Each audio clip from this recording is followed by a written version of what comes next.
President Trump is hosting the president of France at the White House, and at the top of their agenda is the future of the Iran nuclear deal, which Mr. Trump has threatened to scrap. As the two presidents talked today, the president had a warning for Iran, and Chip Reid is at the White House.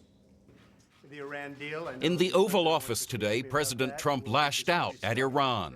They're not going to be restarting anything. He was referring to a threat by Iran's foreign minister Sunday on Face the Nation with Margaret Brennan. You're ready to restart your nuclear program if President Trump puts sanctions back on Iran, even if the rest of the world says don't do this? The rest of the world cannot ask us to unilaterally and one-sidedly implement a deal that has already been broken. They restart it, they're going to have big problems, bigger than they've ever had before. It's a tough issue for French President Macron, who's trying to persuade Mr. Trump to stay in the deal, arguing there is no plan B for stopping Iran from getting nuclear weapons. After meeting with Mr. Macron, Mr. Trump seemed open to a possible compromise being worked out by European allies. But there is a chance, and nobody knows what I'm going to do. On the other hand, the president today had kind words for North Korea's Kim Jong-un, who already has nuclear weapons. He really has been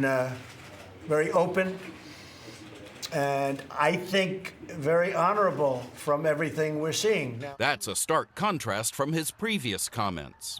Little Rocket Man, he is a sick puppy. The change is a reflection of just how badly Mr. Trump wants to meet with him, although he also tried to lower expectations for any possible meeting. Maybe it'll be wonderful and maybe it won't.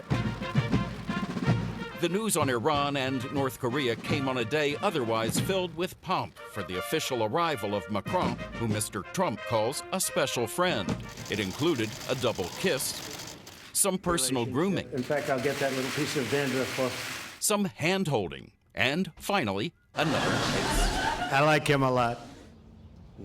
Tomorrow, President Macron will speak before a joint meeting of Congress where he's expected to argue once again that the United States should stay in the Iran nuclear deal. But in the end, it's not up to Congress. It's up to Macron's good friend, President Trump.